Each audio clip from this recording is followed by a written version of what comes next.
Islam my deen, Islam my deen. Allah my Lord, Allah my Lord. His word Quran, His word Quran. Muhammad Prophet, praise be upon him. I'm a Muslim for all of time. As I grew up, walking in this great big world, I gazed in awe at the wonders of Allah. And as I learned the cruel lessons of life, Islam shone through as my guiding light. Assalamu alaikum and welcome to another new and exciting edition of your favorite program, Good Answer. I'm your host Malik, and I'm joined by the founder of Guidance TV, our beloved Sheikh Yusuf Estes. Assalamu alaikum, Sheikh Yusuf. Wa alaikum salam. Hey Sheikh, you know it's not just us over here. We also have our studio audience. Assalamu alaikum, guys. I hope you guys have some good questions, or a good question to start off with, because I know, Sheikh Yusuf, you have a good answer. I hope. Inshallah, but I have you on the hot seat right now, because I have a gentleman from the UK. We went to the question UK. from the UK? We have a question from the UK. You're on the hot seat. Can you answer it? Well, let's find what the question is. Let's check it out. All right, you guys check out this clip. Assalamu alaikum. My name is Muhammad Yusuf. I'm an accountant. Basically, my question to Yusuf Estes is why Islam is undermined around the world. Is this the fault of a Muslim or the fault of a non-Muslim, or they look at toward the Islam? Hey, Sheikh, you're on the hot seat. I like my seat over here. I'm feeling comfortable because he asked you a tough question. He asked you a good question. Can you give him a good answer? His question seemed like he said, why is Islam being undermined? Right. Is it from the Muslims? Is it from the non-Muslims? Exactly. Is that what he said? That's exactly what he said, yeah. Well, let's ask the studio audience here. Anybody have something? My name is Muhammad. Yes, Muhammad. My question is, Sheikh, a lot of people are harsh in their treatment. I'm not sure if this is the reason behind that. Can you give us more insight about how can we treat with other people? Okay. Well, that is a good insight, actually, what you said, because I hadn't really thought of it from that perspective, but that's another way to look at it. When we talk about undermining, I'm not sure that I know exactly what he meant by the question. Right. But when we understand the word Islam to mean surrender, submission, obedience, sincerity, peace, holistic, purity, some of the words that we know Islam means, then we could say, what's undermining that? Okay. And I would have to say that there are factors outside of the Muslims attacking. Okay. And we know that this is from the devil himself attacking God's true religion of surrender to God in peace. The meaning, surrender to God in peace. This is the meaning of Islam. All right. Now, who would be the biggest enemy to that? Would be the devil. So he would be the undermining factor here, I think. And we'll find in chapter 2 of the Quran, verse 208, and Allah says, Ya ayyuhalladhina amanu, udkhulu fi silmi khafatan. Now, here Allah is saying, O you who believe, enter into Islam perfectly. Okay. Wala, and do not follow the footsteps of the shaitan. Verily, he is an avowed enemy to you. So for sure, Allah has already told us who our biggest enemy is, the devil himself. And he's constantly doing what's called wiswas. The last surah of the Quran deals with the subject of wiswas, whispering into the sudurin nas, the hearts or the chest of mankind, whispering right into your heart, really, to get you to do bad stuff. And we seek refuge, na'udhu billah, with Allah subhanahu wa ta'ala, from this wiswas, this whispering. And the devil has no power except that he can do this whispering. And he sure tries to influence us in so many things we do. So now let's take it to the next level. You're suggesting that, and I agree with you, that Muslims have done a lot of wrong things along the way. We don't show Islam properly because of our bad habits, our bad characteristics that we have. But they're not bad habits as a Muslim. They're bad habits that are not from Islam. So a Muslim doing bad things doesn't mean Islam taught him to do that. And we have so many examples you can look at. You can pick up your newspaper, front page, and find something that a Muslim did wrong somewhere. You know? But that doesn't mean Islam taught him that. That simply means that he's doing something against Islam. Now, who inspired him is the devil. Now, here's an interesting thing, though. While the Muslims are making up somewhere between 20 and 25% of the population of the earth, what about the other 80 or 75%? Right. When they do something wrong, we're not seeing that blasted all over the screen. We're not seeing it really thrown out. There was one, you remember back, that killed 71 people in Norway. Yes, indeed, Sheikh. I do remember that. And it hurt my heart when they said immediately, we believe this is Islamic terrorism, when in fact it was quite the opposite, wasn't it? Yeah, yes, you're right. While it was going on, they were saying, this is an Islamist out here. It looks like, oh, it's Islamic. And he said himself he was doing it against Muslims, against Islam. Yeah. And he said it was self-defense. Crazy. And then they said, well, you see, he's not well. He's mentally not balanced. And I think everybody knows about that. Right. But still, and I'm not talking about that man and what he did, and I'm not talking about what Muslims and they do. What I'm talking about is the way things are represented in the general media, which, by the way, excuse me for putting a plug in here, but Huda TV is here for this purpose, to show the right reason and the right purpose for all of us as Muslims to move forward on true Islam. Right. Not what somebody said Islam is, but what Islam really is from the very word itself. That's why I keep going back to the etymology. Right. And by the way, as long as I'm giving these plugs out here, I mentioned Peace TV too, because it's another great source for finding out what is true Islam, and as well Guidance TV in America.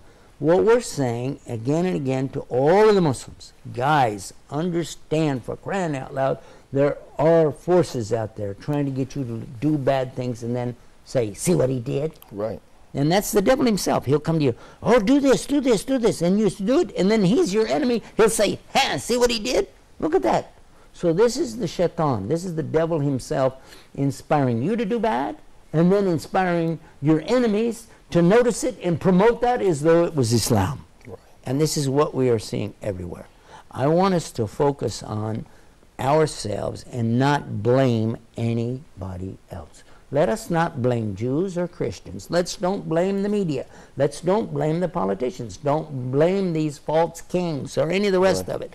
Let's don't even blame the devil. You know what? Let's blame ourselves, because everybody's living in the same world. Every human being is out there is dealing with the same kind of problems. We don't have any more excuse than anybody else. Right. Excellent. You're making choices. Live up to that. You made the choice, now deal with it. You said something, you did something, it was wrong. Say, you know what, I'm wrong, astaghfirullah, I apologize. Hardest thing in the world for a human being to say. Excellent. True or false? That's a good answer. It's true. And Sheikh Yusuf, I believe that many of us in the Muslim world are suffering from what I like to call a victim's mentality, when we always blame other people. But what you're saying now, right here, is no, we have to look to ourselves and take responsibility for our own actions. Is that what you mean? I want to go back to the Quran again and see what Allah said about it. I think that's fair. Some of our programs, you may have heard me say these words. I love to say it anyway. In Quran, one who was very victimized, in our estimation as human beings, here is a man going to the people of Nineveh, and he's saying, I've been inspired by God to call you to worship only Him alone without partners. And guys, I've been inspired by Allah to tell you that if you don't accept this message, He's going to destroy us, all of us. But none of them accepted the message. Not one. Nope, not a single one. So he got up and left. He went out to the seashore, got a boat, went out into the sea. The storm came up. I think you know who I'm talking about.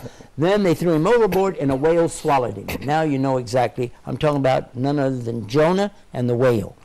But by the way, in Quran, we understand the very big message behind it. Because in the whale, the prophet Yunus, Jonah, was there for a long period of time, days and nights. And he says that this special word, but before I tell you, I want to tell you what Muhammad said. Peace be upon him. Go ahead. He told us, had he not said these words, I'm going to tell you about, had he not said these words, he would remain in that whale till the day of judgment. Well, what are these words that are so special? La ilaha illa anta subhanaka inni kuntum min dhalimin. He came to the realization and he voiced it, he said it, and listen to this commitment. There is none worthy to worship except you, Almighty Allah. The glory, the majesty is all for you. And verily, I am the one who did the wrongdoing to myself. Inni kuntu mini dhalimin. I did it to myself. I did it to myself.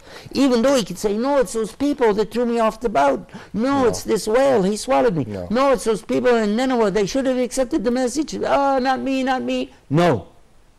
La ilaha illa anta subhanak. None to worship except you, Allah. And you are the majesty of all. Inni kuntu min zalimin. I'm the one that did the bad to myself. I accept responsibility for my action. I accept that I'm wrong. And by saying that, that's when Allah took the whale, sent it back up, spit him out. He went back to his people, and what did he find? We know in Islam that he found that every single one of those people had accepted to submit to God on those terms that he'd preached, but didn't stick around to watch him accept. Proving another point, God does not need us to do anything. We are merely callers to truth. If the people accept it, fine and good. If they don't, you have no recourse. You have no recourse. It is not about you and them, it's about them and God. If they accept it, fine. If they don't, you don't do anything to them. Excellent. Another good answer, Sheikh Yusuf. So we can say here, the point is not just sincere repentance, but also taking responsibility for our actions. Absolutely. If you don't take responsibility for your action, how can you repent? Of course. You have to say, I'm sorry I did it. What do you say, I'm sorry that he did it? Good answer, Sheikh Yusuf. But we have another good question from our studio audience. Go ahead, brother. Assalamu alaikum, Sheikh. My name is Muhammad. Muhammad. Are Muslim countries backwarded? And if so, why? Thank you, brother. I think he's asking us, are Muslim countries backward and is Islam to blame? Well, first of all, what do you mean by backward? If we mean by backward, that we find in many Muslim countries people are using donkeys, camels, horses, and actually people to haul things around. Right. We're seeing ox carts made out of wood. We're seeing shelters built out of sticks and stones. We're seeing little homes made out of bamboo. And we're seeing people living in rice paddies and working in water up to their knees. And we're seeing all of these problems out there. Then we say, okay, they're backward. Right. What is the reason behind that? That's the good question. I'd like to take a break and come back and give you the good answer right after that. Thank you so much, Sheikh Yusuf. You guys stay tuned for the good answer with Sheikh Yusuf Estes. I am a Muslim, Islam my deen, Allah my Lord, His word Quran, Muhammad Prophet, praise be upon.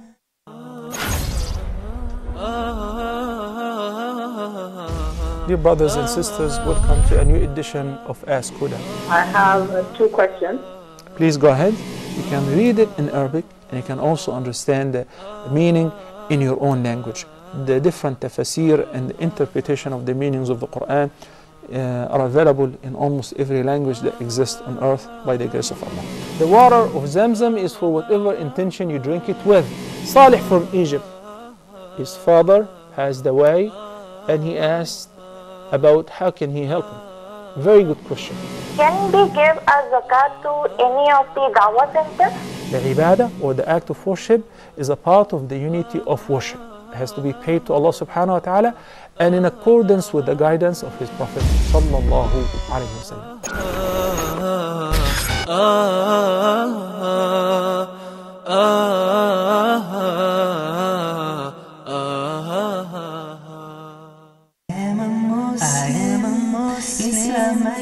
Islam my deen, Allah my Lord, His word Quran, Muhammad Prophet, praise be upon. Welcome back to Good Answer, Sheikh Yusuf Estes. I'm feeling comfortable over here. You're on the hot seat. You got to come up with these good answers, and we have a lot of tough and good questions. Well, before the break, the brother from the studio audience asked us, are Muslim countries backward, and is Islam to blame for this? Actually, we do see in many of the Muslim countries poverty and lack of education.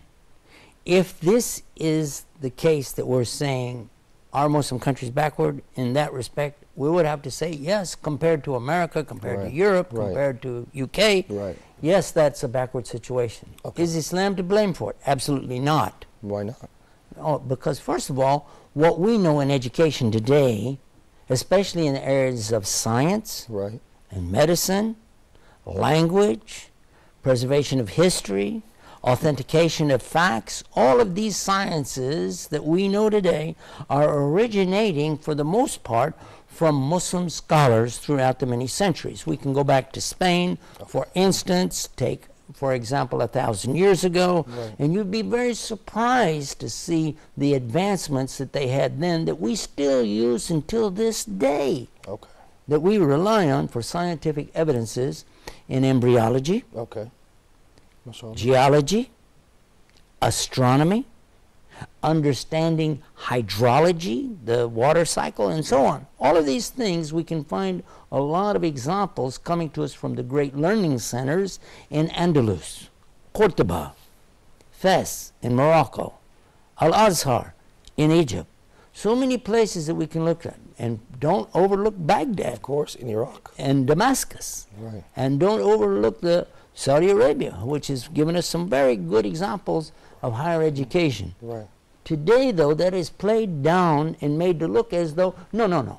But as I heard Dr. John Esposito say in Washington, D.C. one time, he said this is knowledge which is borrowed and then re-borrowed back again and made to look like it belongs to the Western society. But however, the fact is there are so many things we know today that are actually coming right straight from Quran and Hadith of Muhammad and the great scholars who have interpreted and understood these things. So it is very unfair and unwise to make such a statement. Now, as to the condition of Muslims, let us deal with that. What is the reason for this extreme, and I will use that word, extreme level of poverty for Muslims around the world?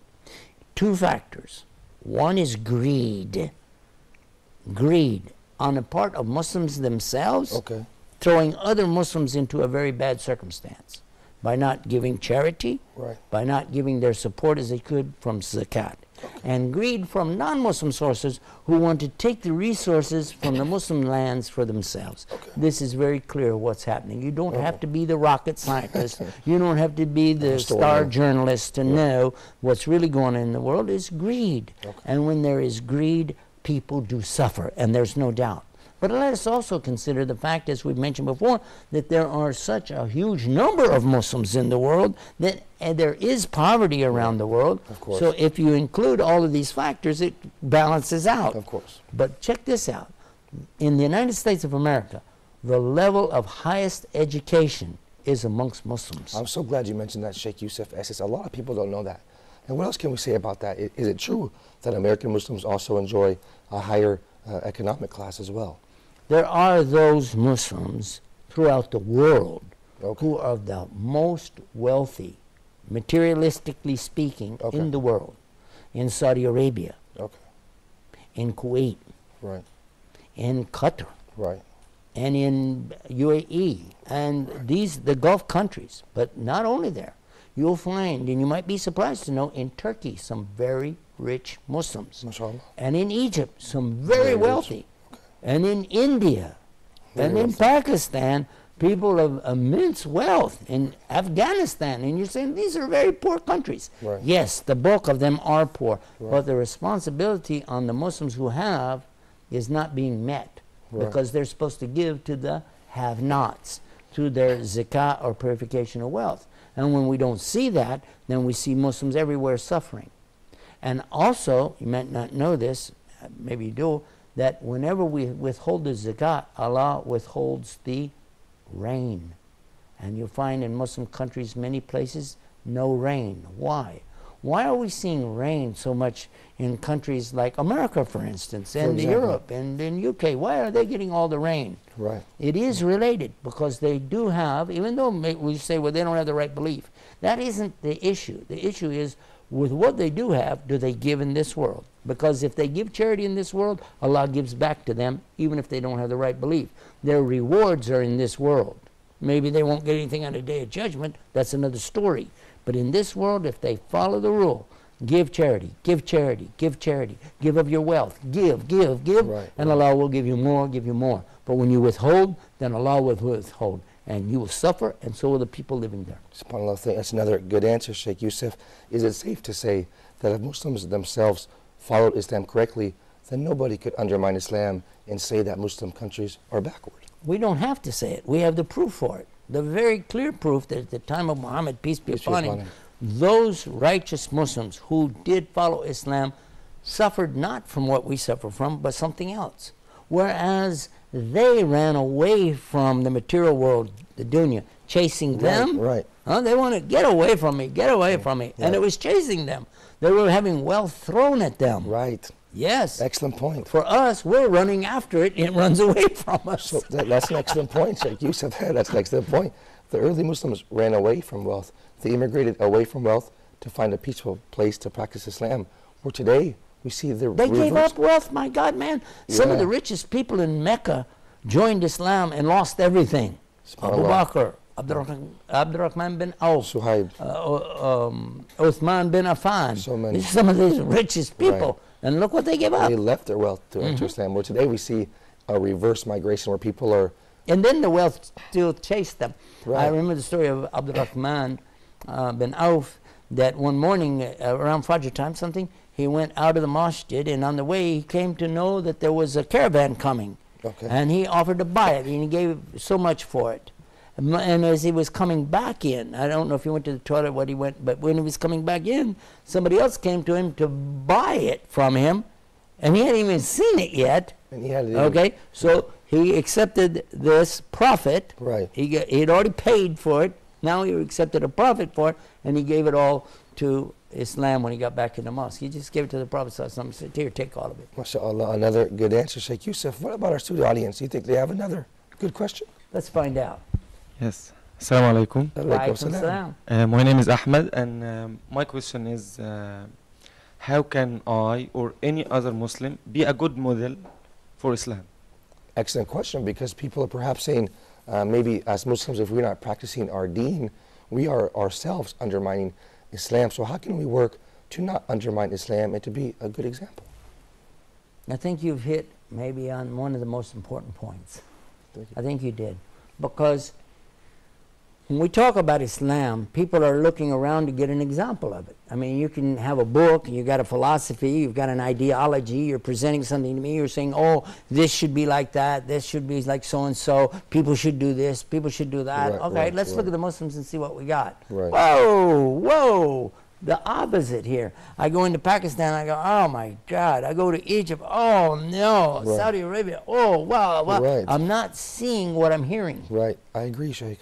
But one of the things I will caution anybody, don't judge the religion by the people that claim they're following it. Any religion, not just Islam, any religion. This holds true. Actually, any ideology. Any ideology. For instance, even. I'll give you the one that's not related to religion. It's opposite, is communism. Okay. Communism very clearly calls for something beautiful, actually, and that's a sharing of communal wealth, Right. communal knowledge, and to, on all levels, Right. really share with people. Right. Right? Of course. But that's ideology. In practice, it sucks. Look It's at- horrible. look at the Soviets. Nobody likes it. Right, of course. Right. Look at the Soviets. We can't say that they're actually practicing Not communism. true communism. Right, of course. What we know as communism from them is something horrible. And I attribute that to the fact there's no belief beyond their own society itself. Right. Believe in your society as what? It becomes the God. Right, right. Whereas in Islam, we know Allah has set these priorities. He's set this pecking order in place for us. He's given us commandments. He's shown us how to live our lives. And then He's let us free to choose.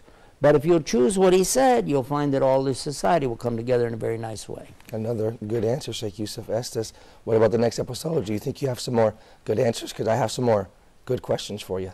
Well, we'll find out soon enough. Okay, you guys stay tuned next time for more, inshallah. For more good answer with Sheikh Yusuf Estes. Assalamu alaikum rahmatullahi wa barakatuh. I am a Muslim, Islam my deen, Allah my Lord, His word Quran, Muhammad Prophet, Muhammad Prophet, praise be upon him. I'm a Muslim for all of time. Look at me now, family around my deathbed. I know not when Allah will call me home. The life I led, oh what a blessed thing. As death comes to me, these words I will sing. I am a Muslim, Islam my deen, Allah my Lord, His word Quran, Muhammad Prophet, praise be upon him. I'm a Muslim for all